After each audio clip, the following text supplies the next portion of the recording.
Guys അപ്പൊ നമ്മുടെ മാനികാമ്പലത്തിന്റെ പല വൃക്ഷത്തോട്ടങ്ങളാണ് ഗായ്സ് ഈ കാണുന്നത്. എല്ലാം നട്ടുപിടിപ്പിച്ചതാട്ടോ. ഇതാട്ടോ മോസ്റ്റ് ഫോറസ്റ്റ് ആണ്. നമ്മൾ ഈ കാണുന്ന പോലെ ഒന്നും അല്ല. ഇത് പിടിച്ചേ, ഇടുത്തേ. അമ്മച്ചി ഒരു കഥ പറഞ്ഞിട്ടുണ്ട്. അമ്മച്ചീന്റെ അമ്മച്ചനല്ലേ തലയിൽ ഉരുളിയും കൊണ്ട് വന്ന കഥ ഈ കാട്ടിക്കൂടി. പക്ഷെ അത് അമ്മച്ചി വേണമായിരുന്നു. 3-4-5 പ്രാവശ്യം പറഞ്ഞിട്ടുണ്ട് ആ കഥ. അപ്പേന്റെ അച്ഛനല്ലായിരുന്നു? അപ്പേന്റെ അച്ഛനാണോ അമ്മച്ചീന്റെ അച്ഛനാണോ? അമ്മച്ചിനെ കൊണ്ട് തന്നെ പറയിപ്പിക്കാം. അപ്പേന്റെ അച്ഛനാണോ സംശയമുണ്ട്. മോസ്റ്റ് കഥ, അതായത് ഈ വനത്തിൽ കൂടി അവര് വന്ന ഒരു കഥയുണ്ട്. തലയിൽ ഉള്ളിയൊക്കെ വെച്ചിട്ട്. അതായത് നമ്മള് ഈ പ്രേതങ്ങൾ നമ്മുടെ കണ്ണ് പണ്ട് കൊറേ വലിയവനായിരുന്നു. ഈ എനർജീസ് ഒക്കെ നമ്മുടെ കണ്ണ് കെട്ടിച്ച് വിടാന്ന് പറയില്ലേ. അതായത് നമ്മളെ ഇപ്പൊ നേരെ കൊണ്ട വഴിയാണെങ്കിൽ നമ്മളെ വഴി തിരിച്ചുവിട്ട് നമ്മൾ ലൂപ്പിൽപ്പെട്ട പോലെ ആവൂലേ.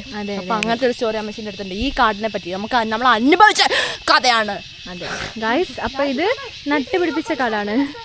ഒരുപാട് മരങ്ങളുണ്ട്, മഴക്കുഴികളുണ്ട് കേട്ടോ. കാടെല്ലാം വെട്ടിയിട്ട് മരങ്ങൾ നല്ല ക്ലീൻ ആക്കിയിട്ട് വൃക്ഷങ്ങൾ നട്ടുപിടിപ്പിച്ചു. പല വൃക്ഷങ്ങള് ഇഷ്ടംപോലെ മാവും പേരയും എല്ലാം ഉണ്ട് കേട്ടോ. അപ്പൊ ടൈം ആകുമ്പോ അത് കായ്ക്കും. അപ്പൊ നമുക്ക് വരാം. എന്തായാലും നമുക്കൊന്ന് ഇറങ്ങണം. ഒക്കെ വേണ്ടിട്ടാ അവര് പ്രകൃതിനെ പ്രൊട്ടക്ട് ചെയ്യാൻ. കാരണം നമ്മുടെ മാനികാമ്പൽ എന്ന് പറയുമ്പോ തന്നെ കുരങ്ങന്മാരുടെ ഒരു ഇതാണ്. കാരണം അവരെ പ്രൊട്ടക്ട് ചെയ്യുന്ന മരത്തിനുള്ള അമ്പലമാണ്. അതുകൊണ്ട് തന്നെ നമ്മൾ കുരങ്ങന്മാരെ മോഡേൺ ആക്കിയെന്നേ ഉള്ളൂ. അതന്നെ, കുരങ്ങന്മാരൊക്കെ വരും. പഴയ അമ്പലമായിരുന്നെങ്കിൽ മോസ്റ്റ് അങ്ങനെ നമ്മുടെ ഈ കുരങ്ങന്മാര് നടേന്റെ ഉള്ളിലേക്ക് കയറി ശല്യം ഉണ്ടാക്കും. അങ്ങനത്തെ ഒരു പരിപാടിയും ചെയ്യില്ല. ഇഷ്ടാ കുരങ്ങനെ. ഐ ലവ് യു ആണോ? ഞാൻ തന്നെ ഒരു കുരങ്ങല്ലേ? അതെ. ഏതോ കുട്ടികൾ വരുന്നു. ഏതോ കുട്ടികൾ വരുന്നുണ്ട്. ഏതോ കുട്ടികൾ ഇതാ അവിടെ നിൽക്കുന്നു. പട്ടിക്കുട്ടികളാ.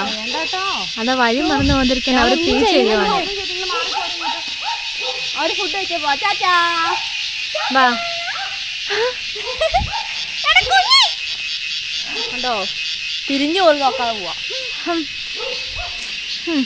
ഇപ്പൊ കാഴ്ച നമ്മളിതേ മനുഷ്യന്മാർക്ക് കയറാൻ പറ്റില്ല. അപ്പഴാ ഓട്ടോ വരുന്നത്. പാവം കാഴ്ച ആ ഓട്ടോ നിന്നുപോയി. പക്ഷെ അതെങ്ങനെയാ വഴിക്കിന് പോയിട്ടോ. അതെ, ഇത് കണ്ടോ, ഇത് പിന്നെ എൻട്രൻസ് അല്ലേ, മെയിൻ എൻട്രൻസ്, കവാടം, ക്ഷേത്ര കവാടം. ഒരു നടയാണ്. അയ്യോ, ഞാൻ നനയുന്നു. മമ്മ കൊടഞ്ഞു വരട്ടെ.